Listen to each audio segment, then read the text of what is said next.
Not only that, in the last 5-10 years more of them are digital natives, हम जो बोलेंगे अंग्रेजी में, कि भाई अब तो स्मार्टफोन भी बहुत सस्ता हो गया 4-5 साल में, डेटा बहुत सस्ता हो गया। तो एक तरीके से उसके प्लसेस भी हैं, माइनसेस भी हैं, हर चीज के होते हैं, but they are much more globally connected. वो भी एक नेटफ्लिक्स हॉटस्टार देख रहे हैं, हम भी देख रहे हैं। एक एस्पिरेशन लेवल, एक सोशल कल्चरल चेंज भी होता है। Again there are pluses and minuses of that. So that in that sense, the aspiration level of this coming cohort is much more different than their parents.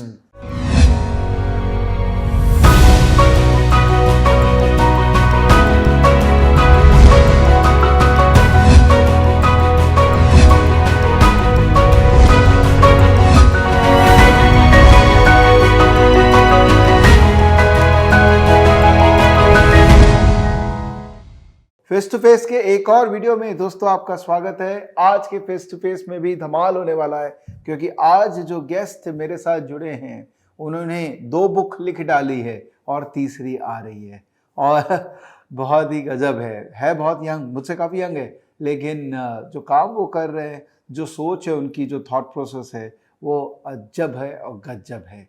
दोस्तों, अगर आप investment करते हैं और India story में बिलीव और create करना चाहते हैं, अपने रोंगटों को खड़ा करना चाहते हैं और रियल रीज़न समझना चाहते हैं कि क्यों हमको हमेशा इंडिया पे बुलिश रहना है, तो ये वीडियो देखिएगा और लास्ट तक देखिएगा, बिकॉज ये वीडियो में इतना डेप्थ है, इतना नॉलेज मिलेगा कि शायद ऐसा नॉलेज आपको कभी किसी वीडियो में नहीं मिला है।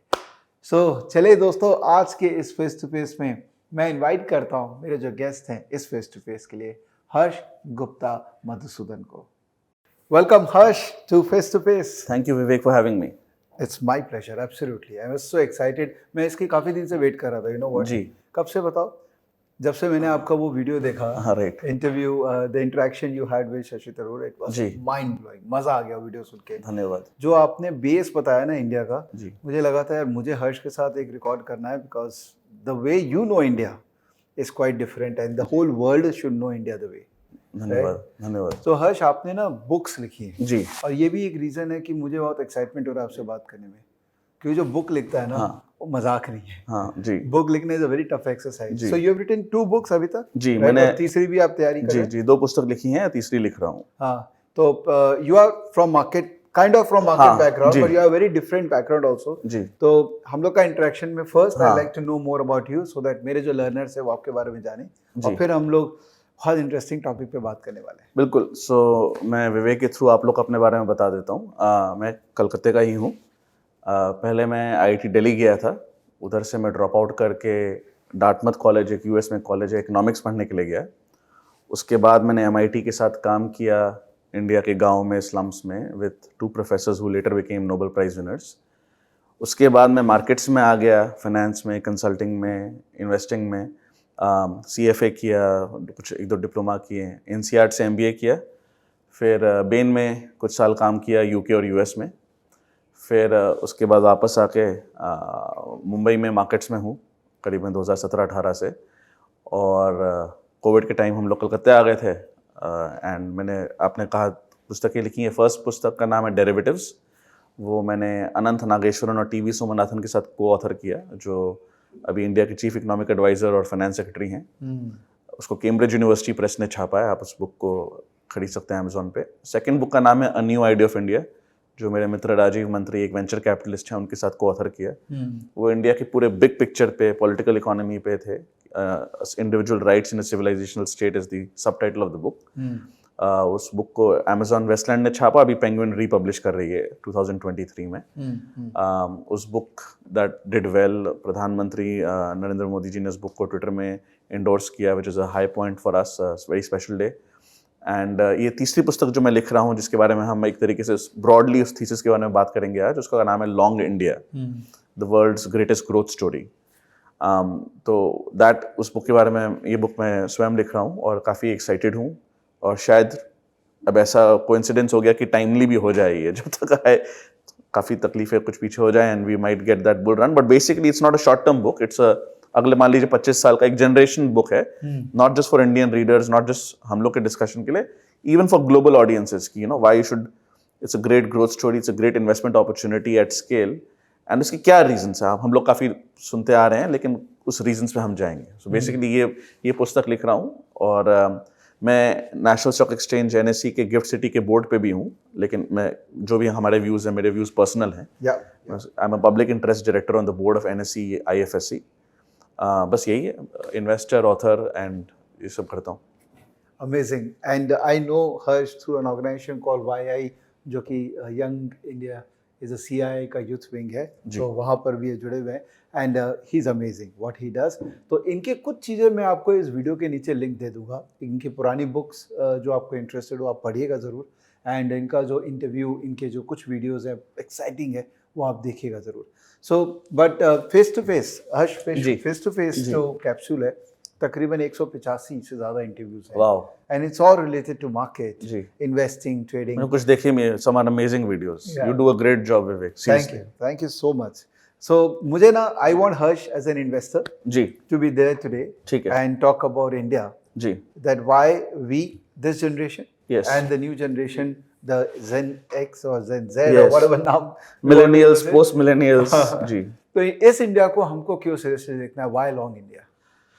So obviously that is, you know, क्या बोलते हैं, the elephant in the room. सबसे बड़ा सवाल आपने पूछा है.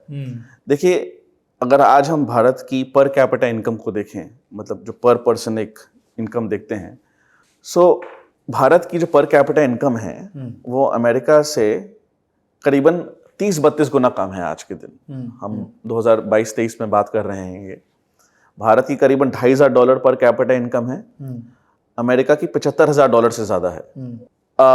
अगर आप इसको 1990s में देखते तो ये 30:1 का जो रेशियो है वो ऑलमोस्ट 100:1 पहुंच गया था. अच्छा. तो बॉटम में इंडियन पर कैपिटा इनकम अमेरिका के मुकाबले ऑलमोस्ट 1% हो गई थी, 1-1.25%. अगर हाँ, एक बात जरूरी है कि कॉस्ट ऑफ लिविंग का अंतर है, तो इसको अर्थशास्त्र में बोलते हैं परचेजिंग पावर पैरिटी. अगर आप उससे एडजस्ट करें तो शायद आज के दिन जो 30-32 गुने का डिफरेंस है वो शायद मान लीजिए 8 गुने का डिफरेंस रह जाए. मैं 1 मिनट कॉन्सेप्चुअल डिस्कशन करना चाहता हूं while you speak these important terms. Per capita income, जी, इसको अगर मुझे डिफाइन करना हो तो ये क्या होता है? पर कैपिटा इनकम हमारे देश की जो अर्थशास्त्र की आउटपुट है, जो टोटल इनकम है, टोटल प्रोडक्शन है, उसको आप नंबर ऑफ लोग से डिवाइड करें. ओके. तो per capita is just technical term for पर पर्सन. अच्छा. तो जीडीपी पर पर्सन जो है वो भारत की करीबन 30 गुना या उससे भी ज्यादा कम है यूनाइटेड स्टेट्स ऑफ अमेरिका से, जो वर्ल्ड का रिचेस्ट कंट्री माना जाता है. राइट. और वो एक एक्सट्रीम केस में ऑलमोस्ट 1% तक चला गया. तो मान लीजिए आज 3% है, वो 1% तक चला गया था. और अगर उस 3% को हम एडजस्ट भी करें कॉस्ट ऑफ लिविंग के लिए तो भी वो 12% है रफली. पर वो तो हो गए क्योंकि हमारा पॉपुलेशन बहुत हाई है. हाँ, लेकिन हिस्टोरिकली अगर आप देखें तो हिस्टोरिकली भारत और चीन दुनिया की सबसे बड़ी अर्थशास्त्र थी. तो एक्चुअली पॉपुलेशन ज्यादा है और जीडीपी पर पर्सन कम है, ये एक्चुअली अगर आप हिस्ट्री पे देखें ये एक्चुअली अनोमली है. अच्छा. हिस्टोरिकली वर्ल्ड की जीडीपीज, कंट्री उसमें नेशन स्टेट्स तो नहीं थे, वो societies, region, civilizations were broadly proportional to the population. अच्छा. कहीं थोड़ा ज्यादा टेक्नोलॉजिकल एडवांसमेंट था तो 20-30% ज्यादा होगा, कहीं थोड़ा कम होगा तो 20-30% कम होगा. एट मोस्ट 2 times का डिफरेंस होगा. समझ गया. But this 10-12 times even after adjusting for cost of living, ये पिछले 200 साल का फिनोमिनन है. इसको एक्सपर्ट्स बोलते हैं टेक्निकल टर्म में द ग्रेट डाइवर्जेंस. अच्छा. ये एक ग्रेट डाइवर्जेंस हुआ. अब जो वर्ल्ड का बोलते हैं ना मैक्रो क्वेश्चंस, बड़े सवाल है क्योंकि इस इन्वेस्टिंग इन सारे सवाल इसके डाउनस्ट्रीम हैं. एकदम. करीबन 2000 के आसपास, अभी डेटा अभी भी थोड़ा सा स्केची है, हम कह सकते हैं कि वो ग्रेट कन्वर्जेंस चालू हो गया. अच्छा. बिकॉज 2000 में जो बिटवीन कंट्रीज इनइक्वालिटी थी, not with in countries, between countries, करीबन 1900 और 2000 में दोनों एक्सट्रीम में थी. वर्ल्ड वॉर के बाद थोड़ा सा कम हुआ था, अमेरिका बहुत आगे था, बाकी कंट्रीज थोड़े सब बराबर गरीब हो गए थे. लेकिन 2000 तक वेस्टर्न कंट्रीज, यूरोपियन और European origin countries along with may be Japan were at a different league all together. उसके बाद चाइना की बहुत तेजी से बढ़ोतरी हुई है. इंडिया की भी ग्रोथ रेट बहुत इंप्रेसिव है. ऑफ कोर्स चाइना जितनी इंप्रेसिव नहीं रही है, तो उसके मुकाबले में ओवरशैडो दिखती है. बट ओवरऑल हम कह सकते हैं कि करीबन 2000 में this great divergence peaked. Now the good question is, आगे जाके क्या एक ग्लोबल कन्वर्जेंस होगा, नहीं होगा, कितने तेजी से होगा, कितना कंडीशनल है, उसमें भारत की क्या रोल है? बिकॉज ये हो सकता है कि 30-40 साल बाद हम एक सवाल पूछें अपने आप से वापस देख के कि दुनिया की जो सबसे बड़ी जनसंख्याएं हैं वही सबसे बड़ी अर्थशास्त्र होनी चाहिए। Logically yes. हम आपको लगेगा कि मतलब ठीक है, इंसान तो जितना एक जगह होशियार है निकम्मा है, ऑन एवरेज दूसरी जगह भी होशियार और निकम्मा है। अच्छा, लोग ऑन एवरेज सिमिलर होते हैं। मतलब ऐसा नहीं है कि प्रोपोर्शन ऑफ आलसी निकम्मे लोग, मतलब कल्चर मैलिएबल होता है, कल्चर बदलता है। और अगर आप जेनेटिक्स की बात करें तो रफली आई की डिस्ट्रीब्यूशन सेम होता है। मतलब हो सकता है कोई छोटी मोटी पॉपुलेशन थोड़ी ऑन एवरेज ज्यादा हो। कुछ लोग कहते हैं कि Ashkenazi Jews of Israel historically have a slightly higher IQ because for various genetic and cultural reasons.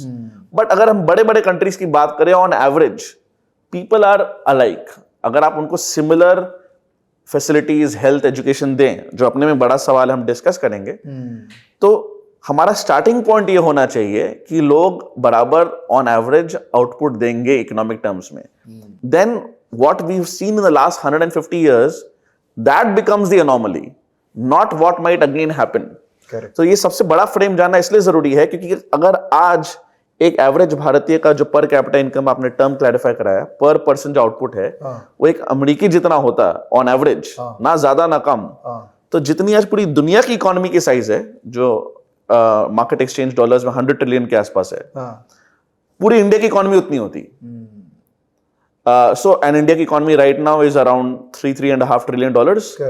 अगर आप उसको कॉस्ट ऑफ लिविंग से मल्टीप्लाई कर दें तो करीबन 12-13 ट्रिलियन डॉलर्स हो जाएगी। कुछ एस्टिमेट उससे भी थोड़ा कम बताते हैं। सो उस हिसाब से कॉस्ट ऑफ लिविंग में ग्लोबल इकोनॉमी 160 ट्रिलियन डॉलर की है, उस पर 12 ट्रिलियन है। अगर आप डॉलर टर्म्स पे खाली जाएं तो 100 में से करीबन हम 3-3.5 हैं, जबकि हमारी जनसंख्या की percentage of the world is around 17-18%। So we are around 3% of the world's GDP at dollar terms, 17 to 18% in population terms.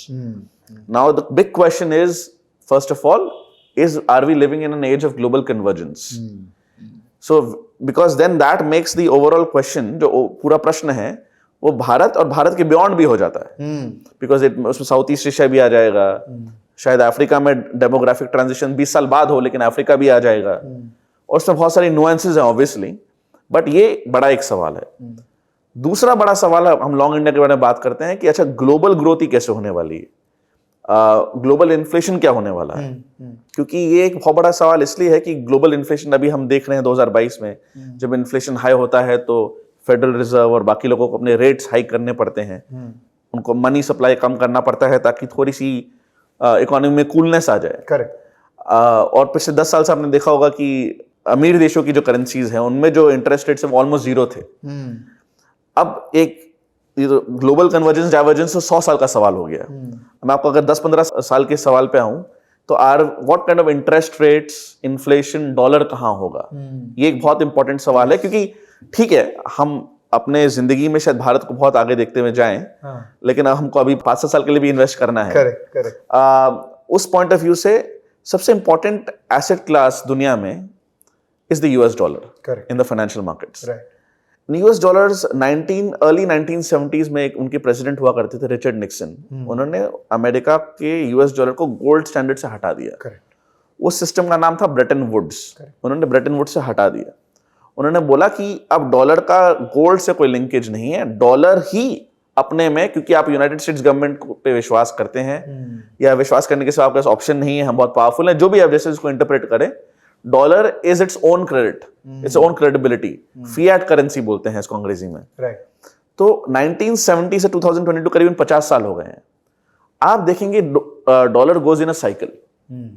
तो जब पहले वो डीलिंक हुआ, there was a dollar weakness in the 70s, फिर 79 से 85 बहुत डॉलर की तेजी आई।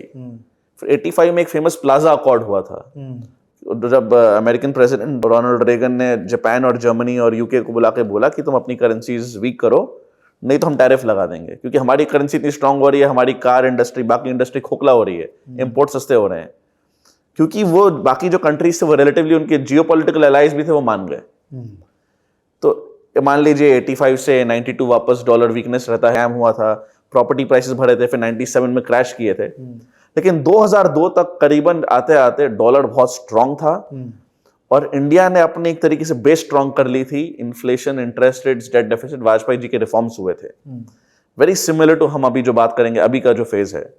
2002-3 में डॉलर साइकिल टर्न किया और करीबन 2011 तक गया। इंडिया में 11-12 तक ग्लोबल फिट। 2013 में डॉलर टैंट्रम हुआ था, टेपर टैंट्रम हुआ था इंडिया में, और बीच में एक ग्लोबल फाइनेंशियल क्राइसिस भी हुआ था 2008-9 में। तो उस इंडिया में असली, जब बेसिकली कहने का मतलब ये कि जब डॉलर वीक होता है तब इमर्जिंग मार्केट ज्यादा ग्रो करते हैं। करेक्ट। जब डॉलर स्ट्रांग होता है, because of risk perception, everybody wants to go to dollar assets. और क्योंकि आज भी 100 ट्रिलियन में से अगर $3 ट्रिलियन जीडीपी इंडिया का है तो 25 ट्रिलियन यूएस का है। और 25 ट्रिलियन प्लस उसके इमीडिएट एलाइज, आप यूरोप, कनाडा, जापान, ऑस्ट्रेलिया को ले तो करीबन 40-50 ट्रिलियन हो जाता है। So that system as of now, even also, when that contracts, the global economy does suffer. When that expands, the global economy also does well. India का इसमें एक फायदा ये है कि इंडिया में एक नेचुरल स्टेबलाइजर है। जब ग्लोबल इकोनॉमी एक्सपैंड करती है तो क्रूड और कमोडिटीज के दाम भी बढ़ते हैं, तो इंडिया में उतनी तेजी नहीं आती। और द सेम टाइम जब वो कॉन्ट्रैक्ट करते हैं तो हमारी कमोडिटी से दाम कम होते हैं, तो उतनी मंदी भी नहीं आती। अनलाइक से ब्राजील और before this war Russia etcetera, जो कमोडिटी इमर्जिंग मार्केट्स होते हैं उनका बहुत बूम होता है और बहुत फॉल होता है। तो मल्टीप्लायर इम्पैक्ट, मल्टीप्लायर का भी और कमोडिटी, उनका लेवरेज हो जाता है। डॉलर कमोडिटी प्लस प्लस हो जाता है, करेक्ट। हमारा प्लस माइनस या माइनस प्लस होता है। करेक्ट। तो अगर आप टेक्निकल भाषा में बोलेंगे तो इंडिया का जीडीपी ग्रोथ का कोरिलेशन नंबर्स या covariant numbers, I think India has very smooth growth compare to other emerging market economies. इस पर कैपिटा इनकम में इंडिया में कभी हाइपर इन्फ्लेशन नहीं हुआ, कभी बहुत भयंकर बूम नहीं हुआ, कभी भयंकर बस्ट नहीं हुआ। We have never defaulted on our loans. The closest we came was in 1991, जब एक तरीके से कुछ सोने को गिरवे रखने की बात करी, लेकिन at least we have never ever defaulted on our debt. हमारे सॉवरेन डेट में कभी भी कोई कमी नहीं रही है। और बहुत इमर्जिंग मार्केट्स ये खुल के नहीं बोल सकते, तो ये भी एक रीजन हम आगे बात करेंगे। तो लॉन्ग टर्म मैंने आपको पिक्चर दिखाया। मीडियम टर्म में, अब अगर ये कोविड पैंडेमिक नहीं होता, उसके बाद रशिया यूक्रेन वॉर नहीं होता, तो शायद 2019-20 में ही डॉलर एक तरीके से साइकिल टर्न करने का रफ टाइम आ गया था। अगर 2011-12 में मान लीजिए पीक हुआ और हम we started feeling it in 2013 जब टेपर टैंट्रम हुआ था, तो करीबन 7, 8, 9, 10 ईयर्स में हो जाता है, रफली, वेरी रफ नंबर। बिकॉज एक अपना मार्केट का एक साइक्लिकल नेचर होता है। Correct. जब मोमेंटम में जाता है, जाते रहते हैं एक एसेट में, फिर और कोई नहीं बचता उस एसेट में जाने के लिए, फिर वो एसेट टर्न करता है। एक ह्यूमन साइकोलॉजी। तो that because of the pandemic and the war and because America was relatively strong in growth, एक रीजन था उधर शेल डिस्कवर हो गया पिछले 10-15 सालों में, that made them relatively strong compare to other emerging economies like Europe and Japan. उधर demographic issues कम है compare to Europe and Japan for various reasons. इस बार डॉलर टर्निंग थोड़ा सा डिलेड हो गया, but by all fundamental valuations, एक करेंसी की फंडामेंटल वैल्यूएशन भी हम कर सकते हैं। जैसे स्टॉक्स में पी रेशियो की बात करते हैं, वही पीपीपी को लेके, रिलेटिव प्राइसेस को लेके आप एक स्टॉक्स को भी स्टडी कर सकते हो, करेंसीज को भी स्टडी कर सकते हो। By all those metrics, dollar एक कॉमन तरीका है, उसमें इन्फ्लेशन एडजस्टमेंट नहीं होता, डॉलर इंडेक्स बोलते हैं, DXY बोलते हैं। That basically hit 20-year highs in September October. वो आम भाषा में 114-15 तक गया था, आज के दिन 103-4 के आसपास चल रहा है। तो उस लेवल ऑलमोस्ट 10% करेक्शन हो गया है। इंटरेस्टिंगली अभी तक रुपये में नहीं हुआ वो करेक्शन, बिकॉज जब वो डॉलर स्ट्रांग हो रहा था तब आरबीआई डॉलर बेच के 80 के लेवल को डिफेंड करने की कोशिश कर रहा था। अब जब रुपये थोड़ा नेचुरली वीक हो सकता है, लास्ट 1-2 हफ्ते को छोड़ के, बीच में 5 हफ्ते गए जब हम रिजर्व्स भर रहे थे हमारे, तो हम बेसिकली उन 5 हफ्तों में हम डॉलर खरीद रहे थे कि वो थोड़ा सा वापस रिजर्व बढ़ा ले, इतनी आसानी से रुपये स्ट्रांग ना हो। तो वो शॉर्ट टर्म चलता रहता है। बट लॉन्ग स्टोरी शॉर्ट कि अब डॉलर का टर्न या आ चुका है या 2023 में फर्स्ट हाफ में आ जाएगा। कोई बोलता है जून में आएगा, कोई बोलता है मार्च में आएगा, कोई बोलता है ऑलरेडी आ चुका। शॉर्ट टर्म में प्रेडिक्ट करना मुश्किल है, मैं प्रिटेंड नहीं करता कि मुझे मालूम है, बट वी आर रफली at the dollar peak. Either it has just gone by or it might come in the few weeks, months, at most quarters. But it is also, sorry, जी नहीं, बिल्कुल। Dollar is also a function of yield curve, which is a function of inflation, which is a function of inflation and growth also. And growth also, correct. So अभी क्या हुआ, जैसे कि आप अगर आप नॉर्मल करेंसी में इकोनॉमिक्स पढ़ते हैं, अगर मेरा इन्फ्लेशन हाई होता है, मैं तो एक्चुअली में वो करेंसी वीकन होनी चाहिए दूसरे करेंसी के मुकाबले में। बट क्योंकि dollar has the world's reserve currency, तो जब ग्लोबल एक डर होता है तब पैसा उधर जाता है। तो शॉर्ट टर्म में it's a unique system where America gets rewarded for its mistakes. Long term में nothing is free, but short term it gets rewarded for its mistakes. जब ग्लोबल फाइनेंशियल क्राइसिस भी हुआ, start American real estate market में हुआ होगा, सब prime etcetera, लेकिन एक बार सब डॉलर में भागते हैं। क्यों? Because liquidity is an open capital account. You want to just put your money where it is most easy to bring in and come out. सबसे डीपेस्ट लिक्विड मार्केट है, 20-25 trillion 30 trillion dollar का debt है। इस साल उसमें भी थोड़ी problems हुई, इतनी तेजी से फेड की हाइक हुई। सो of course it depends on the relative differentials of inflation, interest and growth, right. But एक ओवर अ साइकिल जो होता है, बियॉन्ड अ पॉइंट जब साइकिल टर्न करता है, तो ऑफ कोर्स लोग बोल रहे हैं कि अगर मान लीजिए फेड पॉज करता है जनवरी, फरवरी, मार्च में, मान लीजिए अभी तो ऑफिशियली बोल रहा है अगले साल वो कट नहीं करेगा, पॉज करके रखेगा, हालांकि markets are not buying it if you go by the yield curve, but if they start cutting and Japan का जितना एक्सट्रीम लो यील्ड कर्व था वो थोड़ा ऊपर हो जाए, यूरोप में शायद एक बार विंटर चला जाए, रिसेशन का डर थोड़ा कम हो जाए, उनका एनर्जी का बहुत प्रॉब्लम हो रहा है रशिया के साथ, चाइना का रीओपनिंग हो रहा है, पहले लॉक था, अभी रीओपनिंग के चक्कर में इमीडिएट एक हेल्थ प्रॉब्लम हो रही है। तो because China right now $17 trillion की जीडीपी है, यूरोप करीबन 15 ट्रिलियन की है और जापान $4-5 ट्रिलियन की है। Cumulatively they are much bigger than India in pure dollar terms even now, right. So उनका इंपैक्ट ज्यादा पड़ता है। सो वो reason whatever might be the final reason, proximate reason क्या है शॉर्ट टर्म में बोलना मुश्किल है और कब एग्जैक्टली होगा, बट बिकॉज जब एक करेंसी बहुत स्ट्रांग होती है तो उसके इमीडिएटली उसके एक्सपोर्ट्स कमजोर नहीं होते, इमीडिएटली उसके इंपोर्ट्स बढ़ते नहीं है, उसको इकोनॉमिक्स बोलते हैं जे कर्व इफेक्ट, राइट। तो थोड़ा there is a lag in monetary policy currency में। अब वो लग रहा है कि इतना स्ट्रांग जो डॉलर हो गया उसका इंपैक्ट अब आना स्टार्ट होगा। So again timing is difficult, but अगर हम 10 साल का व्यू दें तो it is due for a weak cycle, for a relatively weak cycle. So that makes the India story, एक तो स्ट्रक्चरल लॉन्ग टर्म स्टोरी है, एक साइक्लिकल उस पे एलिमेंट है, वो उस पे सोने पे सुहागा बन जाता है। आज मैं 2022 दिसंबर के एंड में अगर आपसे बात कर रहा हूं और 2023 में नजर रख रहा हूं, that becomes a short term cyclical boost to a long term structural story. So there is a long term picture, there is short term picture. एक ये तो सब बाहर की बातें हो गई, राइट। टेक्नोलॉजी, एक्सोजेनस, हमने क्या किया? अगर आप देखें तो if you take a step back, Bharat कोई पूछे कि अच्छा आप बात कर रहे हैं डाइवर्जेंस कन्वर्जेंस से बन जाएगा, तो डाइवर्जेंस हुआ ही क्यों फर्स्ट प्लेस में? अगर हम उसको समझेंगे तभी तो हम बेटर अंडरस्टैंड कर पाएंगे ना कन्वर्जेंस क्यों हो रहा है। तो उसमें एक बहुत इंटरेस्टिंग बात यह आती है कि हिस्टोरिकली इंडियन सिविलाइजेशन जो है, it was not a very state centric civilisation. What it means कि हमारे पास सेंट्रलाइज गवर्नमेंट का कॉन्सेप्ट कम था। जो मौर्यास, गुप्तास, मुगल्स भी रहे, आपका जो भी पॉलिटिकल व्यू हो उनके बारे में, they were very decentralize powers in terms कि उनके लोकल फील्डम्स थे। They had given local taxes का उठाना जो जिम्मा था to some local fiefdoms, governors बोल लीजिए, और जब सेंटर कमजोर होता था वो लोकल वाले लोकल राजा या सुल्तान बन जाते थे। On the other hand China always was a more state lead society, तो इसलिए वो रिलेटिवली अभी होमोजीनियस भी है, उसके प्लसेस और माइनसेस भी हैं। यूरोप में स्टेट था लेकिन state was decentralised in the sense कि स्टेट्स आपस में बहुत कंपटीशन था for various reasons of politics, philosophy, religion, just not worth discussing in this particular video. That state system has become global. अगर मैं एक सिंपल एग्जांपल दूं, अब कोई हिंदू कुछ अफगानिस्तान से 1000 लोगों को उठा के ले आया, दिल्ली पे कैप्चर नहीं कर सकता। वो 1 लाख लोग भी आ जाएगा तो कोई कश्मीर में भी शायद आधा मील ले ले तो बहुत बड़ी बात है। So India now has a state and its own independent state, maybe after 1,000 years, and definitely a modern state for the first time ever. Why is that important? Economic growth होती क्या है? इंडिया हो या कहीं पे भी, economic growth होती है कम लोग या पर पर्सन हम ज्यादा सामान प्रोड्यूस करें। तो उसका एक हिस्टोरिकल एडम स्मिथ ने कहा था कि the extent of the market defines the division of labour and therefore the specialisation of the person, right. उसका मतलब क्या हो, अगर हम इसको सिंपल भाषा में बोलें, मान लीजिए मैं अपने गांव में रह रहा हूं, मान लीजिए चुरू झुंझुनू राजस्थान में कहीं पे हूं और बाहर आसपास अच्छी सड़कें नहीं है परमानेंट, तो मैं उस कपड़े भी उस गांव में खुद ही सी के पहनूंगा।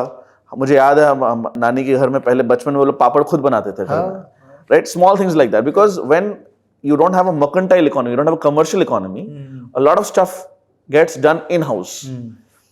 मार्केट्स में क्या होता है, लोग स्पेशलाइज करते हैं और अपने स्पेशलाइजेशन में करके उसकी प्रोडक्टिविटी भर जाती है। क्या आप घर पे पापड़ बनाएंगे, ठीक है, एक अच्छा एक फैमिली इवेंट हो गया, लेकिन जो मशीन में बना रहा है वो आपसे बहुत गुना एफिशिएंटली बना सकता है। एंड बिकॉज आपका opportunity of cost of time कम है, जब आप कुछ और काम नहीं कर रहे ना, प्री मॉडर्न इकोनॉमी वो चल जाता है. But when you have educated and you can do a job for lakhs and lakhs rupees elsewhere, should you spend time making a papad? You don't. तो आप तब जाके बाजार से खरीदते हैं उसको.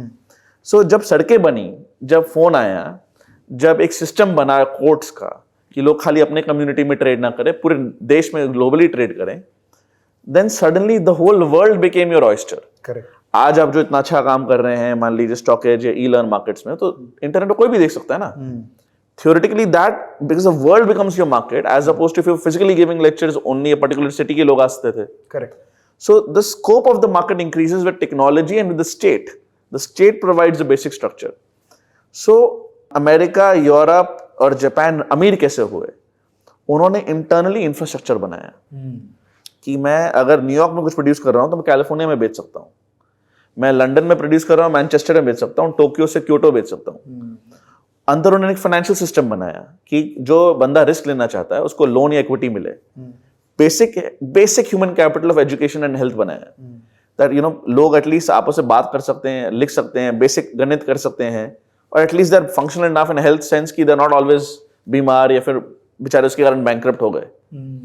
सो and then they had some trade industrial policy कि भाई अगर कोई दूसरा देश बहुत आगे है, आप कुछ PLI जो आज हम कर रहे हैं, जो कुछ टैरिफ वाला काम कर रहे हैं, आप अपनी इंडस्ट्रीज को, कंपनीज को प्रोत्साहित करें, किंतु ऐसे प्रोत्साहित ना करें कि वो प्रोटेक्शनिस्ट हो जाए. What I mean by that is, आज जो PLI का स्कीम है इंडिया में, उसमें सैमसंग भी आ रहा है, उसमें एप्पल भी आ रहा है. It's not only for Indian companies. What the Indian government is saying is it is open for everybody, unlike what we did during Nehru and Indira's time. That protectionism was for Indian companies. इस बार पूरी दुनिया के लिए है, competition है, लेकिन provided you do some value add, some assembly, some manufacturing in India. चाहे वो AC हो, चाहे वो फोन हो, चाहे वो solar panels हो, चाहे वो auto ancillaries हो. So because we have such a 1.4 billion market, we have the negotiating power. And क्योंकि global geopolitics बहुत unlike 90s is becoming very adverse. एक चाइना और अमेरिका का कोल्ड वॉर बन रहा है, उनके पॉलिटिकल सिस्टम्स अलग हैं. अब बोलते हैं ना, एक म्यान में दो तलवार नहीं रह सकते, तो उनका आपस में एक प्रॉब्लम हो रही है. उस प्रॉब्लम के चक्कर में जो एक छोटा कंट्री था which could rely on free trade and therefore specialise, उसकी सिचुएशन अब उतनी अच्छी नहीं रही. It becomes much more useful if you have a large domestic market. Of course even then you should aim for global markets, because as I said, India right now is only 3.5 trillion, global market is 100 trillion. But 3.5 trillion भी बहुत लोगों के पास नहीं है. And more importantly, the potential rise of that 3 trillion is huge. Therefore, nobody wants to miss out on the Indian market.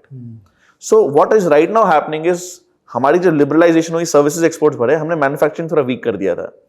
अब हम manufacturing भी ला रहे हैं, infrastructure भी ला रहे हैं, cyclically हमारा financial banks clear हो गया है, GNP, NNPA जो हम बोलते हैं, NPAs जो होते हैं, हम नए instruments ले आए हैं, REITs, InvITs, etc.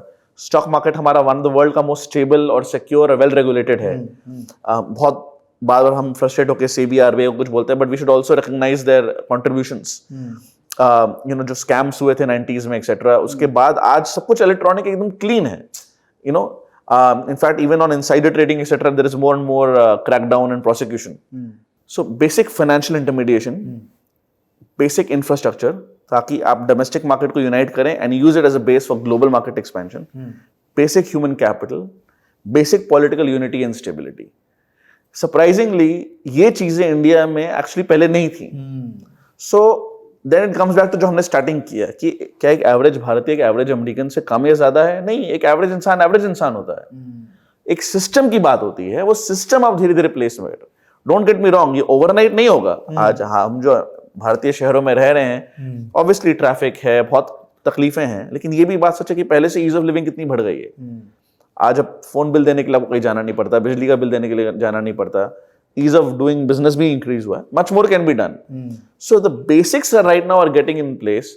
अब जो इतनी बड़ी हमारी आबादी थी, उनको पहले सैनिटेशन नहीं मिलता था, टॉयलेट, उनके पास बैंक अकाउंट्स नहीं थे, बिजली उनके घर तक नहीं आती थी, पीने का पानी नहीं आता था.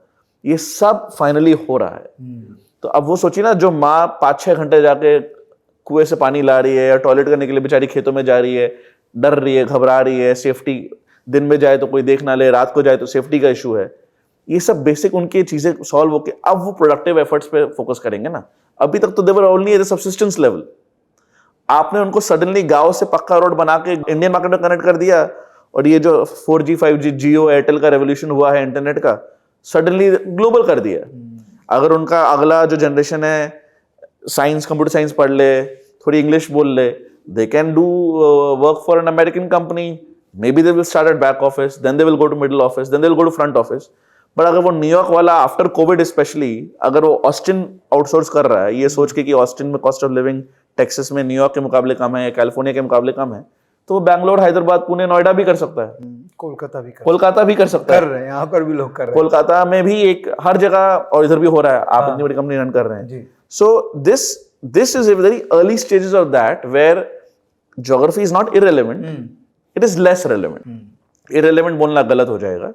So for these various reasons, तो मेन बातें क्या हुई? एक तो हमारे there is convergence, global backdrop of convergence हो रहा है। Correct. Secondly, there is a short to medium term reason of the dollar cycle turning. Right. Thirdly, हमने जो रिफॉर्म्स किए, एक तरीके से अपने स्टेट कैपेसिटी को बढ़ाया, लोगों को कनेक्ट किया, लोगों को बेसिक ह्यूमन कैपिटल दिया। फोर्थ, जो आपके दर्शकों ने कई बार सुना होगा, डेमोग्राफिक्स बोलते हैं। डेमोग्राफिक्स सबने सुना है, जनसंख्या और उसका जो प्रोपोर्शन शेप है। Why is that relevant? देखिए, एक जब कोट अनकोट मॉडर्निटी आती है, जब पहले क्या होता है कि दवाइयां आती हैं, तो जो पहले जमाने में अगर किसी के 5 बच्चे होते थे, 2 की मृत्यु हो जाती थी 2-3 साल की उम्र में। वो 5 में से 2 के बदले 1 होता है, और फिर उससे भी कम हो जाता है, बहुत लकीली रेयर हो जाता है। तो कुछ 10-20-15 साल में समझ आता है कि एक्चुअली हमें इतने बच्चे करने की जरूरत नहीं है। धीरे धीरे लोगों को ये भी समझ आता है कि बच्चा गांव में या खेत में काम करने का एसेट नहीं है, उसको पढ़ा के उसको एक इंडिपेंडेंट जिंदगी देनी है। But from my selfish parental perspective, वो मैं उसको एसेट की तरफ ट्रीट नहीं करूंगा, मैं उसको ड्यूटी की तरह ट्रीट करूंगा। तो बच्चे थोड़े कम होते हैं, औरतें पढ़ती हैं, वो काम करती है, तो उनका अपॉर्चुनिटी कॉस्ट ऑफ टाइम भर जाता है। साथ के साथ because of better health care लोग लंबा जीते हैं ऑन एवरेज। इसको डेमोग्राफिक ट्रांजिशन बोलते हैं। तो स्टार्टिंग में any population is very young heavy, very child heavy, and after the transition gets over it's very senior और retirement heavy, retired people heavy. बीच में जो 2 जनरेशन है रफली, that is a demographic transition which is a golden period for a country's productivity. That transition started in the around 1970s for both China and India. China में transition थोड़ा fast था, क्योंकि वो एक डिक्टेटरशिप है, हम डेमोक्रेसी हैं। उन्होंने 1 चाइल्ड पॉलिसी फोर्स कर दी, तो उनका वो करीबन ट्रांजिशन 1970 से 2015 में खत्म हो गया।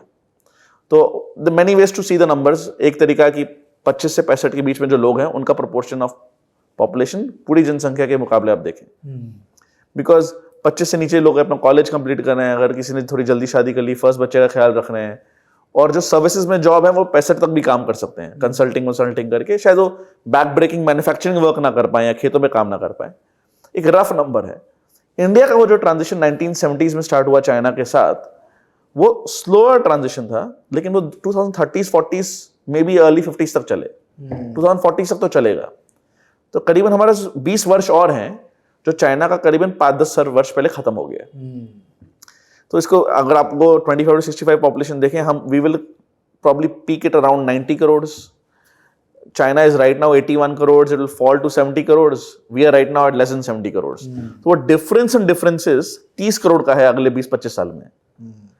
Not only is it numbers, 25-30 साल की उम्र के नीचे जो हमारे लड़के लड़कियां हैं, they're almost 100% literate.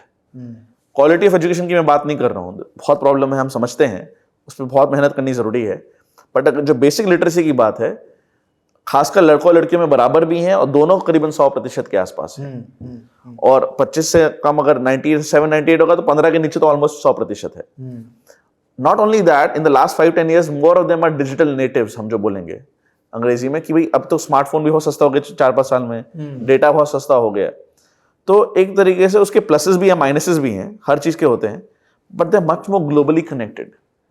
वो भी एक नेटफ्लिक्स हॉटस्टार देख रहे हैं, हम भी देख रहे हैं। एक एस्पिरेशन लेवल, एक सोशल कल्चरल चेंज भी होता है। Again there are pluses and minuses of that.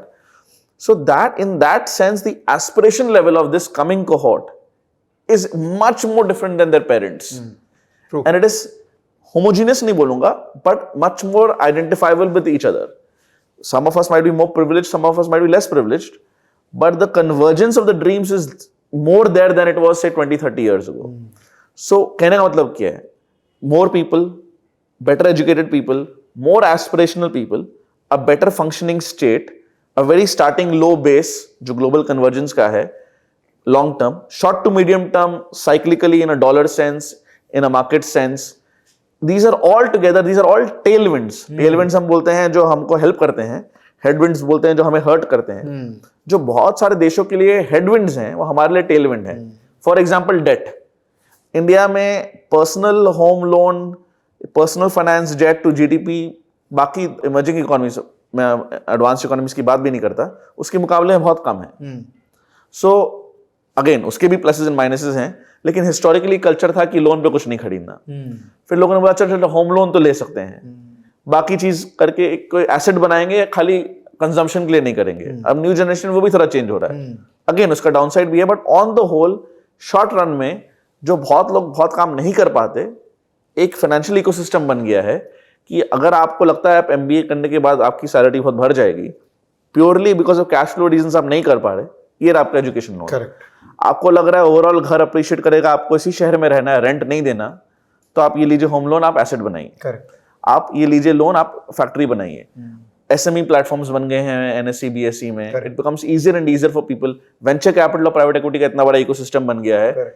People with great ideas can go to a corporate, a PE or a VC, and they can see 10% का X amount of crores, आपकी इतनी total valuation हो गई, you go and run it. Correct. So that thing has democratized access to entrepreneurship. अब आज आप अगर शादी के मार्केट में है, so to speak, sounds so strange to use the word market there. पहले आज से 15 साल लोगों ने स्टार्टअप कर रहे हो, कोई लड़की का पिता आपको आपकी तरफ मुड़ के नहीं देखेगा. अभी एस्पिरेशनल हो गया है. तो ढूंढते हैं, अब ढूंढते हैं. Of course there are parts of country which are relatively less developed like UP and especially Bihar, and I'm sure वो भी अच्छा करेंगे, उस पर भी डिस्कस करेंगे अपने. बट उधर अभी भी बहुत गवर्नमेंट जॉब्स का एक क्रेज है. यू अंडरस्टैंड, बिकॉज उधर एक जॉब सिक्योरिटी फॉर लाइफ मिल रही है आपको. बट अगर हम इंक्रीमेंटल चेंज इन कल्चर की बात करें, the respect for entrepreneurship has increased dramatically and it is beyond any one cast. अब खाली कोई नहीं बोलता खाली बनिए कर रहे हैं, हर बैकग्राउंड से लोग कर रहे हैं. उसका कितना देश को फायदा होगा when more and more people are ready to take risk and create something new. So there is a cultural, political, economic, technological पे अब हम आते हैं. इंडिया में सबसे बड़ी वीकनेस क्या है? हम जब भी ग्रो करते हैं हमारा क्रूड इंपोर्ट बिल भर जाता है और हमारा करंट अकाउंट डेफिसिट रुपी पे. हम बेसिकली कहते हैं ना कि आपने अपने चद्दर से ज्यादा पैर फैला लिए, अब आप थोड़ा वापस कंट्रोल में आ जाओ.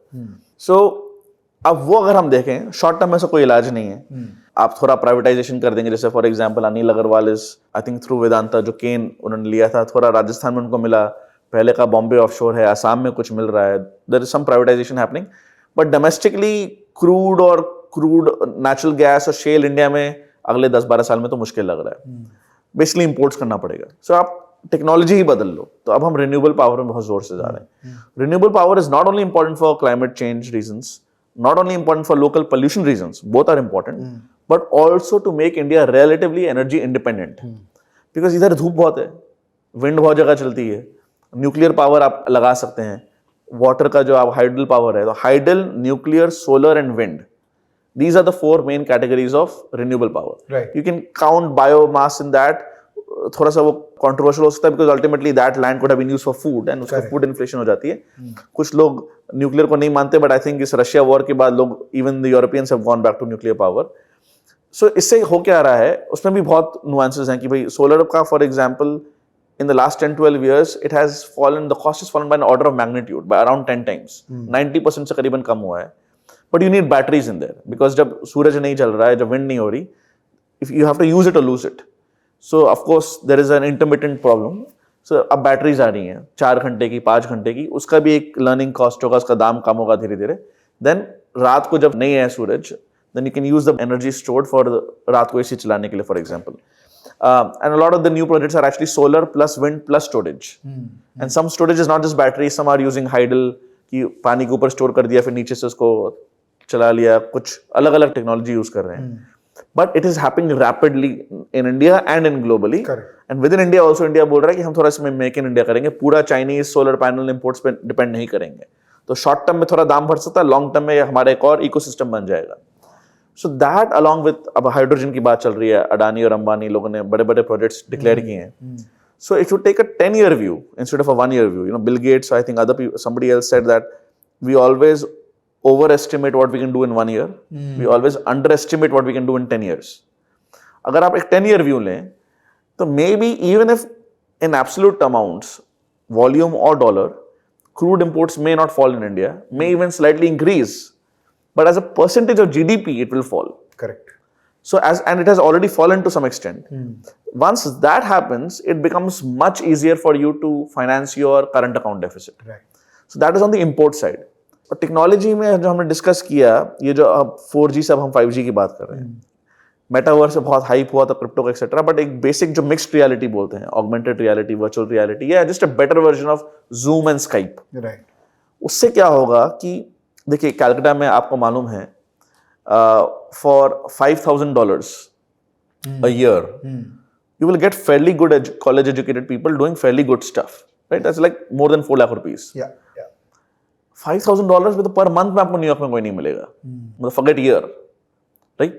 So but that person here is not in any way less competent. They may get less exposure and therefore grow further less, but their starting point is not very dramatically different. Now because मुझे याद है जब मैं consulting कर रहा था London में, हमारे पास ऑलरेडी अंदर सॉफ्टवेयर थे to do video chat, but it was just not culturally acceptable. शायद उस समय टेक्नोलॉजी इतनी क्लियर भी ना हो, फोन पे बात करते थे या मिलते थे. कोविड ने इसको पूरा बदल दिया. आपको याद है स्काइप हम लोग परिवार के लिए और दोस्तों के लिए यूज करते थे. बिजनेस के लिए video conference had not really taken of. कुछ बहुत हाई फाई लोग वो सिस्को का बड़ा वाला यूज करते थे, बट आम जनता नहीं यूज करती थी. That has now changed. And people are saying, as I said, if you are going to go from a high-cost area within the US to a low-cost area within the US, let's say from California to Texas, you can as well as go to anywhere in Calcutta, Pune, etc. Right. So अभी तो pandemic खत्म हुआ है. In fact technically अभी भी खत्म नहीं हुआ. हम जो देख रहे हैं इंडिया में, ये डायरेक्टली आएगा या फिर इनडायरेक्टली आएगा through global capability centres, GCCs, global in house centres. सारे MNCs ने अपने R&D centres, tech centres. It's no longer just call centers. It's no longer just BPOs or KPOs. It's no longer just customer help. All of them are saying कि boss, we are getting so much talent in India for 1/10 the cost, and it's a no-brainer to just keep on accelerating on this. Correct. कुछ हद तक Philippines चले जाएंगे, कुछ हद तक Poland चले जाएंगे, eastern Europe, but nowhere will you get so much talent, this age group, at this price point, with this quality, and also this multilingual asset base. So that I think in India we're still scratching the surface on that. Because उसमें क्या हो रहा है कि रफली मान लीजिए कि जो अपना ट्रेड डेफिसिट है, इट इज राइट नाउ कैसे cover, trade deficit in goods कैसे कवर हो रहा है, सर्विसेज का एक्सपोर्ट का सरप्लस है. तो ट्रेड्स में we are India is deficit, services में सरप्लस है, फिर रेमिटेंसेज आ रहे हैं, एंड फिर the rest of the BOP balance of payments gets plugged in by FII और FDI फ्लो. राइट. एंड जिस साल वो प्लग नहीं होता तो RBI थोड़ा डॉलर बेचता है, जैसे 2022 में बेचा. जिस साल ज्यादा प्लग हो जाता है RBI डॉलर खरीद लेता है. That is the way to understand the India का फॉरेन करेंसी का transactions. So basically this basic thing is there. Manufacturing strong हो रही है, सर्विसेज एक्सपोर्ट का एक ऑप्शनैलिटी ऑन द अपसाइड है.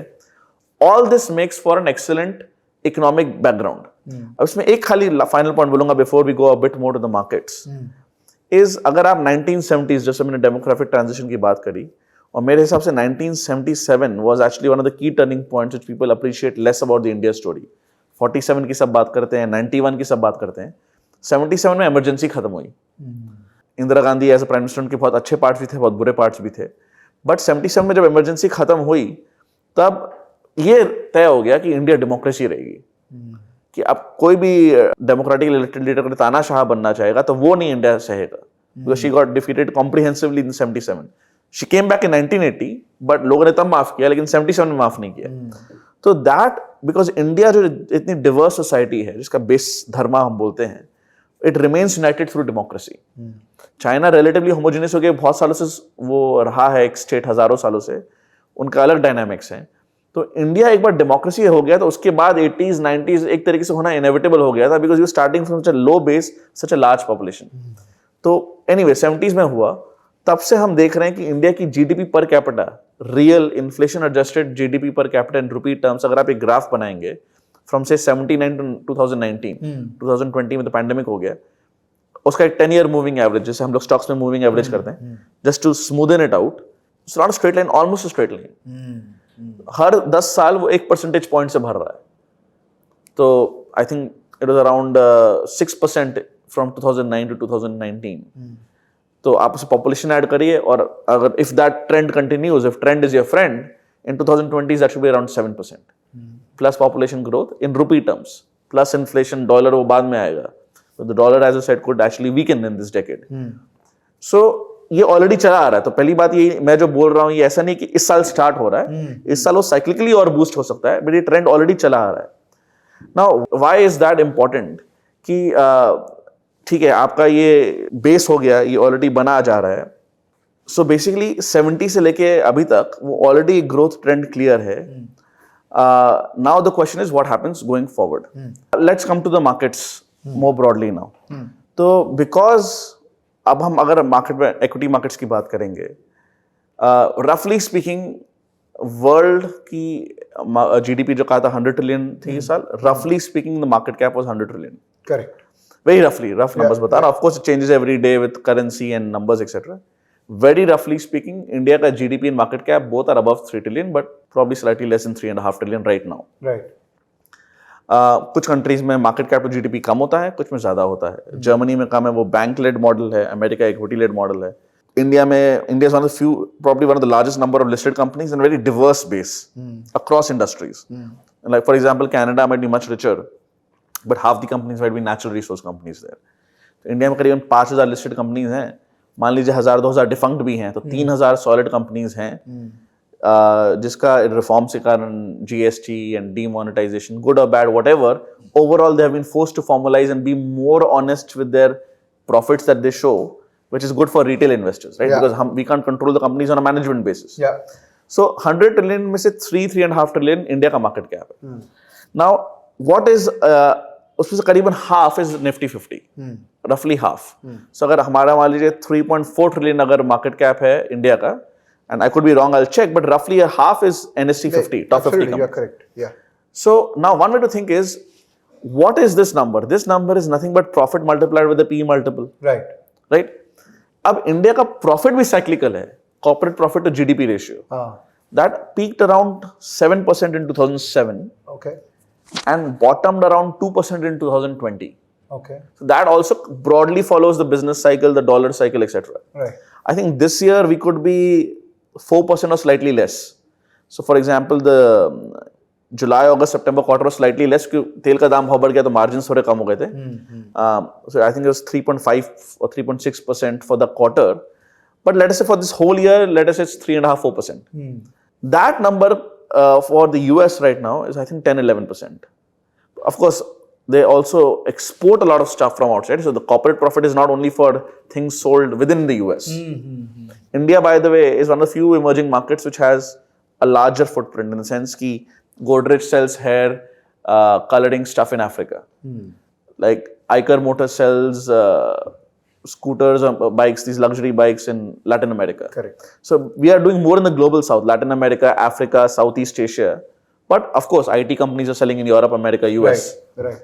So India में भी because of this managerial talent and this cross-cultural diversity के साथ एक comfort, India also will probably go down that path. Ultimately, so many Indians are heading the companies there, right? Yeah. Again, not because Indians are on average better. I don't want to do the repeat also, but because they're more comfortable with diversity. Yeah. And just many more of them right now. So if that happens, if we even go back to say 7%, I personally think we can cross that number in this cycle, say 8-9%.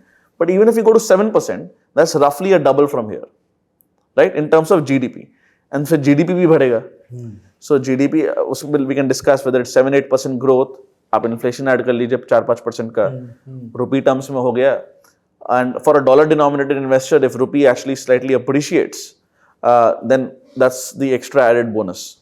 So you can do the rough math where the GDP is increasing, whether in rupee or dollar terms, the profit of GDP is increasing, and even if there is some multiple compression, that itself is a questionable thesis because it might actually not. अभी जो multiple है it is a median, It is at roughly median. अगर आप देखेंगे median भी पिछले 20 साल से बढ़ रहा है, हाँ बढ़ रहा है, करेक्ट। एंड बिकॉज उसका भी रीजन से इंटरेस्ट रेट्स कम होते हैं, लोगों का रिस्क परसेप्शन कम होता है देश के बारे में, it's a larger liquid market. So अगर मैं बोलता हूँ अगर थोड़ा सा मान लीजिए थोड़ा सा कंप्रेशन होता भी है, तो अगर जीडीपी डबल होती है मान लीजिए 5 साल में, कोई चीज अगर 14% से भरती है तो 5 साल में डबल होती है, और उसमें 5 साल में प्रॉफिट मार्जिन डबल होता है, तो 4 गुना तो इधर ही हो गया मार्केट। उसमें मान लीजिए थोड़ा मल्टीपल कंप्रेशन होता है, थोड़ा कंजर्वेटिव केस कर लेते हैं, थोड़ा ट्रांजैक्शन कॉस्ट हो गया, थोड़ा टैक्स लग गया, डिविडेंड को भी मैं भूल जाता हूं, तो भी even if relatively conservative basis with 3 times in 5 years तो वैसे ही हो गया। All this because of the backdrop that I've given you, a structural plus a cyclical backup. So you can do 3 times in 5 years is 9 times in 10 years. That's around 24% if I'm not wrong, CAGR. I think 10 times in 10 years is around 26%. So I think 9 times in 10 years must be 23-24%, something like that. I am telling you what a lot of the sell side big banks do roughly, and then they write a big report. मैं आपको rough back of the hand calculation बता रहा हूँ. So that becomes a backdrop, which is why I always say financial independence literacy is very important. Have your term insurance, have your life insurance, health insurance, have your rainy day saving fund. But if you are young, you don't have major expenses coming in, please do a Nifty index fund. आपको अगर invest करना है, we will discuss some sectors etc. Then you do in a side portfolio. But main portfolio you owe it to yourself and your family and your future family to actually just go with the index. That's the long India basic thesis जो मैंने आपको आसान शब्दों में बोलने की कोशिश करी. Now we can dig into some more thematic stuff, whatever you want. तो ये तो obviously बहुत positive बात है, and there's a background to all the positivity which we have discussed. But there are obviously caveats for India. And risks also. And the risk also. So कुछ बातें हम लोग वो risk वाले भी कर लेते हैं. बिल्कुल. Because as a country being a democracy उसके advantages and disadvantages. Absolutely. तो and now that I mean I've seen you interacting a lot with many people, tell me about the political stability. That becomes a very important part of economics, right? Economics and politics are very related. They're interlinked. So where do you see coming 10 years the political stability in our country? See, this is a very बहुत आपने ये बहुत ज़रूरी प्रश्न पूछा, क्योंकि actually 100 साल पहले इकोनॉमिक्स को पॉलिटिकल इकोनॉमी कहते थे. अच्छा. इंटरेस्टिंगली. अच्छा. ये पिछले 50-70 साल का एक डेवलपमेंट है जो एक आइडियलाइज्ड एब्स्ट्रैक्ट मैथमेटिकल वर्ल्ड में इकोनॉमिक्स बहुत इकोनोमेट्रिक स्टैटिस्टिक्स पे बहुत फोकस होने लगी है. तो इकोनॉमिक्स हमेशा से ही पॉलिटिकल रहा है, बिकॉज इकोनॉमिक्स लोग कहते हैं अंग्रेजी में इकोनॉमिक्स को फिजिक्स एनवी है. We want to be like science, but you are actually the study of human beings. Human beings have their emotions and incentives and up and down, etc. They sometimes, on average, they might be rational. In short term, they might just go with the crowd, which we see in the markets also all the time. So, ये बहुत ज़रूरी बात है because politics decides a lot of things and they interact with each other. Why is political stability important? देखिए, अंग्रेजी में 2 शब्द है, endogenous, exogenous. Endogenous means कि उस सिस्टम के अंदर से ही हो रहा है. Exogenous means बाहर से आ रहा है. मेरा एक थीसिस ये है कि इंडिया में बेटर पॉलिटिक्स या political stability is to some extent endogenous. मैं उस पर आता हूं क्यों. एक्सोजिनस इसलिए कि of course if you need a leader who brings people together, that might be based on luck. Like some leaders are just exceptional. For example, whether you like him or dislike him in a political way, Narendra Modi is consistently one of the most popular leaders in the world by international surveys. Hardly lost an election, 2 clean majorities 2014 and 19. जो last शायद राजीव गांधी ने एक बार किया था 84 में, 89 में he lost the majority. So there is something exceptional about that particular individual. That being true, there are some endogenous factors, structural factors. What is that? India में जैसे आप कलकत्ते से मुंबई से बैंगलोर से दिल्ली शिफ्ट करना, प्लग एंड प्ले करना बहुत आसान हो गया है. एक ब्रॉडर कॉमन कल्चर हो गया है. We go and learn and respect local languages. जैसे मैं बंगाली में थोड़ा बात कर सकता हूँ, अगर आप बैंगलोर जाएंगे तो आप उधर की लैंग्वेज सीखेंगे, मराठी बोलेंगे मुंबई में थोड़ा सा. बट एक overall national unofficial language English बन गई है, जिसको मैं हिंदी भी नहीं बोलूंगा, इंग्लिश भी नहीं बोलूंगा, जो बोलचाल की एक इंग्लिश भाषा हो गई है. Secondly, technology is made it much easier. Electronically बहुत काम हो जाता है. Thirdly, एक overall culture, same cricket, same movies, same stuff. आप तो देखिए साउथ इंडियन मूवीज कितना अच्छा कर रही है नॉर्थ इंडिया में, सो टू स्पीक. तो there is no Bollywood anymore और Tollywood. It's just the Indian movie industry. Correct.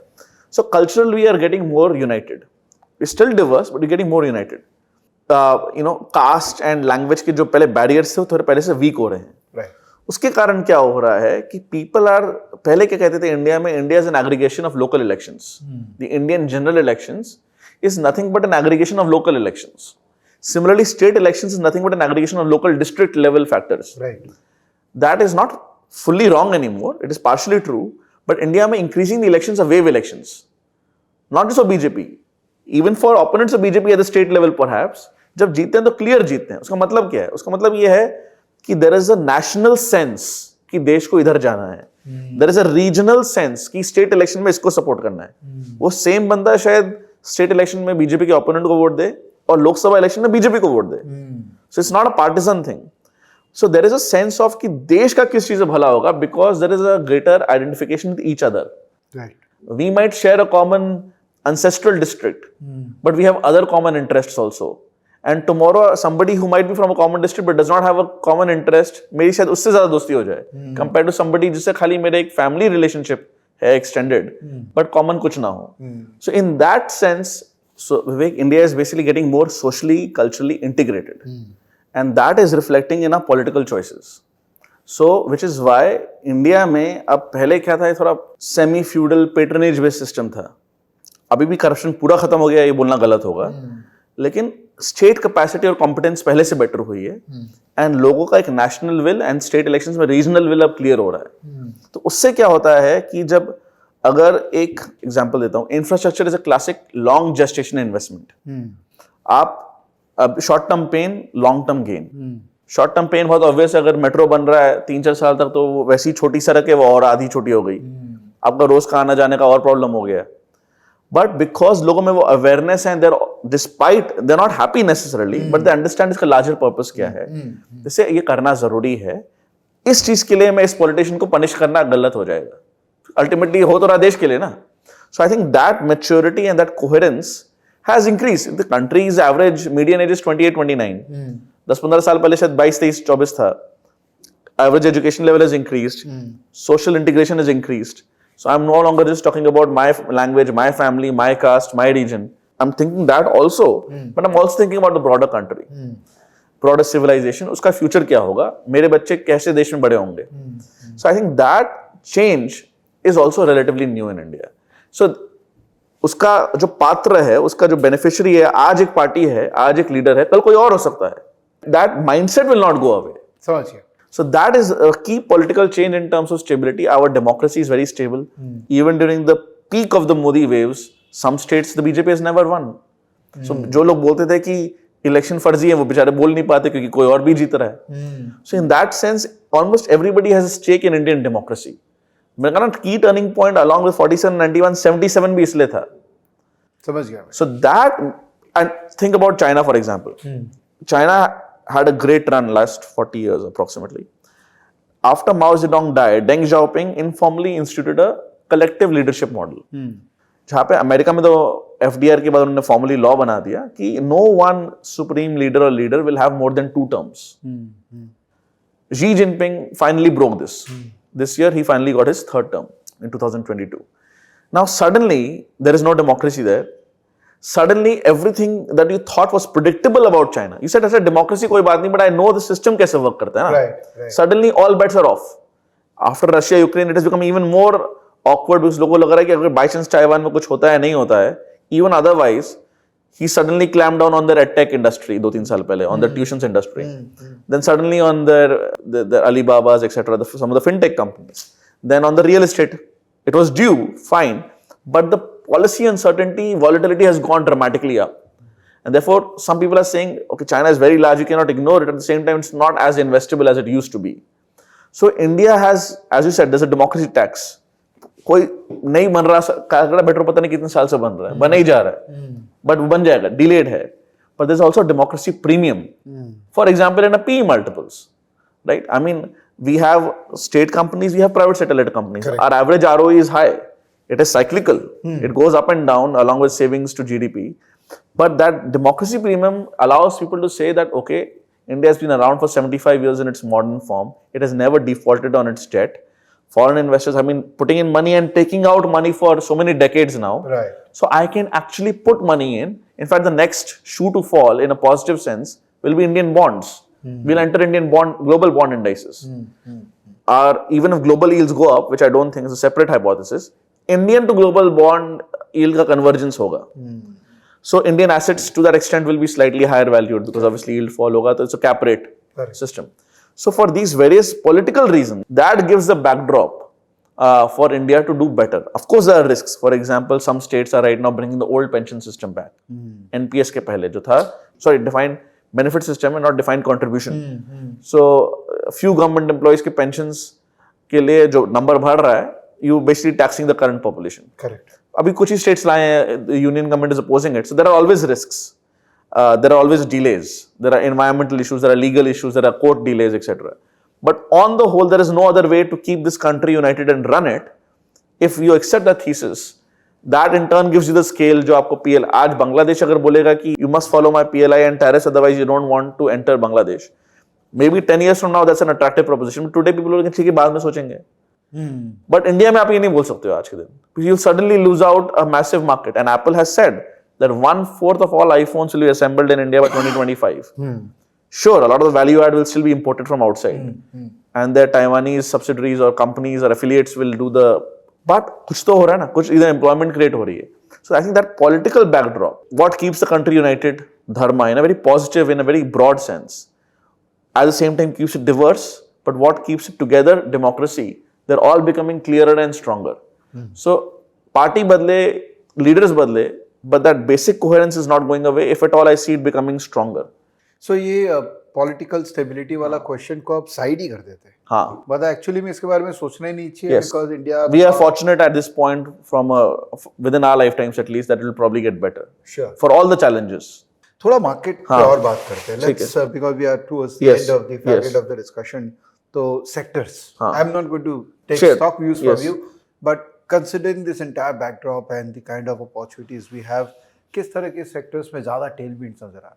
देखिए इसमें broadly there are two acronyms जो लोगों ने बहुत बात करी. एक है बाप, एक है गार्प. बाप is by at any price, Garp is growth at reasonable price.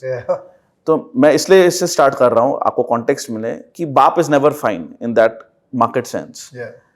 Valuations always matter. Having said that, why GARP as opposed to like value investing जहाँ पे आप just going for the lowest P ratio, just going for the highest dividend yield, that may not be so sensible all the time. Why GARP is important so long as it is not BAP is because अगर मेरा thesis, आपका thesis जिसमें मैं किताब लिख रहा हूँ, अगर ये thesis सच है long India, where India will grow but perhaps it will grow even faster than what the current consensus is, then the logical implication is you want to get exposure to things that grow faster than the GDP when the GDP grows. Correct. So discretionary sectors is one area. जहाँ पे premiumization हो रहा है, जहाँ पे formalization हो रहा है. Along with that, that's a 20-year view.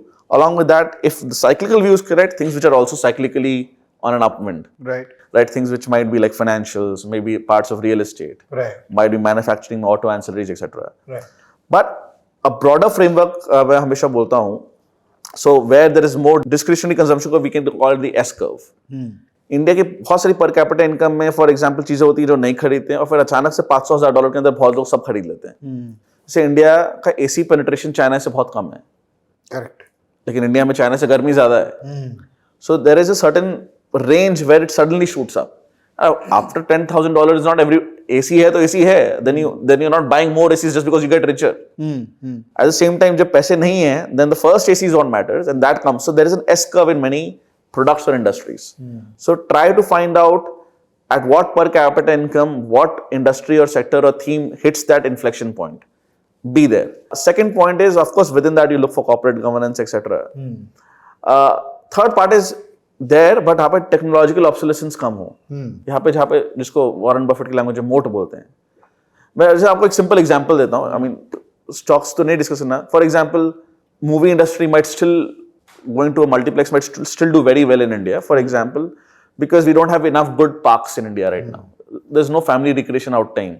Indian cities don't have that as of now, and आप कहाँ जाएंगे? If you after a week's work of hard work, you want to go with your kids and wife and etc. somewhere. But there is an element of maybe OTT partially does that or not, partially replaces it. Whereas if you think about a theme park में अब किसी को बच्चे को गोल गोल घूमना है तो वो तो अभी मेटावर्स से तो गोल गोल नहीं घूमने वाला है, उसको फिजिकली घूमना है. So are there ideas where technological obsolescence का रिस्क कम है but discretionary consumption ज्यादा बढ़ेगी, and there is some moat. For example, maybe hotels might be very good sector for the next few years, but उसमें एक supply boom आता है, then prices crash, whereas some things might be more difficult to build और हर शहर में एक दो ही होंगे. Other industries. So basically we just have to use our common sense, because one thing I've learned about the markets, and of course much more to learn, is that when you buy an off consensus trade, it's very lonely. And you have to, it is logical, but you can be early and you have to be patient. Yeah. Because if you have a thesis, but most important, you should never buy a value trap. What I mean by that is, you should buy a company or a sector जिसकी fundamental earnings बढ़े जा रही हैं, ताकि market अगर उसको बांध भी recognize करे multiple से, तो वो higher डिनोमिनेटर पे वो न्यूमरेटर आए, तब तक उसकी अर्निंग्स भी बढ़ गई हो तो वो मल्टीपल आए तो थोड़ा बेटर रहता है. So I would say broadly Indian manufacturing will do very well, because see right now what has happened, 2 साल में गलवान हुआ, अभी अरुणाचल में क्रैश हुआ चाइना के साथ. Despite that our bilateral deficit with China is actually increased. What does that mean? It means in the short run, even if we want, we cannot fully disengage. Hamara pharma depends on APIs from there. Our chemicals depends on intermediates from there. Right? X number of things. But what is equally clear is that all politicians, Indian and Western, want to slowly disengage. So जिसको लोग market में China plus one thesis बोलते हैं, कुछ लोग तो in fact energy की crisis के चक्कर में यूरोप plus one भी बोलने लग गए थे. So think import substitution क्या हो सकता है? जो अपने इंडस्ट्री में एक लीडिंग कंपनी है, वो बैकवर्ड इंटीग्रेशन कर रहा है, इंपोर्ट सब्स्टिट्यूशन कर रहा है, तो जो माल बाहर चाइना से आ रहा था या कहीं और से आ रहा था, वो उसको भी डोमेस्टिकली प्रोड्यूस कर लेगा at recently good margins and ROE etcetera. So I think those are things to turn. So there it has to be combination of top down thematic जो हम डिस्कस कर रहे हैं, and bottom up. It has to be a combination of both. But okay, I will give you one example where there is S curve and this technological obsolescence का कम risk is say tyres. Right, अभी मुझे पता नहीं electronic vehicles में क्या होगा, engine में क्या बदलेंगे वो लोग, इस पार्ट्स में क्या बदलेंगे, कितना नट्स बोल्ट बदलेगा, बट जब तक गाड़ी उड़ेगी नहीं तब तक वो सड़क पे तो चलनी है. करेक्ट. अगर कल को ओला उबर का एक बेटर वर्जन आता है, लोग शेयर्ड मोबिलिटी भी लेते हैं, तो भी पहिया तो घिसेगा दे में. सो रिप्लेसमेंट मार्केट डिमांड आ जाएगा. So autos penetration India is very less. There are many ways to skin the cat, play the game, but tire seems one relatively less technological obsolescent risk way to play. So I look for sectors and themes and ideas and stocks जहाँ पे consumption will grow faster than GDP. Ideally, this S curve, you want to be at the beginning of the S curve, and where technological obsolescence is less, and there is therefore a moat of some sort, along with obviously the company's corporate governance. And so valuation is important, but valuation is not the first criteria. So I started by saying कि therefore gap becomes important, but इसका मतलब ये नहीं कि that's not a criteria at all. You cannot buy at any price, because I think 2020-21 में कुछ companies went like beyond 100 PE multiples in India, right? We saw some of the startups also जिनका तो cash flow भी नहीं था, but some of them have corrected by 70-80%, right? Yeah. So look for those themes, but honestly I feel that those who are not full time in this profession, they should have a separate portfolio where they explore this, learn from people like you, etc. But their main portfolio should be index funds, and you should concentrate on your profession, on your industry, on your job, save, have a good time, pay taxes, enjoy. Because honestly, it's a difficult job to find such ideas. Okay. And even professionals are unable to create alpha over a long period of time. India में small caps, mid caps में अभी भी थोड़ा alpha है. If you look at the last 7-8 years of AMC data, if I'm not wrong, large cap में already alpha है नहीं है, ऑलरेडी बहुत कम हो गया है. So the average Indian blue chip mutual fund is unable to create alpha. So I mean after expenses and all that, right? So maybe he creates 1% alpha, but लेकिन उसके AUM चार्जेस और expenses में निकल गया. तो आपके हाथ में तो कुछ नहीं आया ना. We might as well have been in the Nifty index 50 fund. So I think it's important for most people to have that as your core portfolio. जो आप बोलते हैं सैटेलाइट्स में आप you can play along with other ideas, because बहुत लोगों के हाथ में खुजली होती है. They want to play and learn, which is very important and perfectly desirable and understandable, but have this segmentation so that you don't get carried away. within that learn. And final point मैं ये बोलूँगा, just have a circle of competence again, because maybe you know something about an industry which, trust me, the average sell side research analyst sitting in Mumbai or New York may not. You may not know 5 industries, but 1 or 2 industries you might understand better than most people. तो आप उस पर थोड़ा ध्यान दीजिए as a satellite, core portfolio index में रहने दीजिए, but thematically think more from first principles. What will grow faster than GDP, what is more less likely to be obstructed or disrupted by technology, and where you have good economics, good moats. And usme, if it's not very difficult if you think from that first principle kind of way. सही है. Actually वो कहते हैं ना कि पेट भर गया मन नहीं भरा. There's so many questions I still have pending, but unfortunately. Some other time, Vivek, absolutely. Yeah. आपके साथ बात करना. Maybe when you launch your book. Yes, absolutely. I would love to have one more round of interaction. I would absolutely do that with you. Because there are so many things related to market which I'm sure I can get from you. बिल्कुल. But this is awesome. I mean ये जो आपने, सब बोलते हैं market में, India story play करो, but ये जो आपने क्रॉस सेक्शन 360 रिव्यू दिया ना, it actually gives a very strong conviction to all of us. बिल्कुल. कि ये तो खिलना ही है, इसमें और जैसे बोलते हैं मार्केट में आप बोरोड कन्विक्शन से पैसा नहीं बना सकते, क्योंकि जब मार्केट डाउन जाता है और कन्विक्शन आप खुद अपने दिल में कन्विंस नहीं है, तब इंसान घबरा जाता है. तो कन्विक्शन आपका होना जरूरी है. Correct. And I'm sure this video will increase conviction within all Indians and foreigners who want to invest in India. We are in amazing time, so guys take advantage of it. Thank you. And book पढ़ना बहुत ज़रूरी है. इनकी जो book आ चुकी है राजीव के साथ में, उसका रिलीज होगा, बिकॉज इन्होंने अपने पब्लिशर चेंज किया है, so that will happen in March. So हो सकता है उस बुक का सप्लाई कम रहे, तो but I still give you the link of Amazon. और नई बुक जब रिलीज होगी तो फिर से इनसे बात करेंगे. तब तक के लिए I wish you a very best of luck. Thank you so much. Whatever you are doing.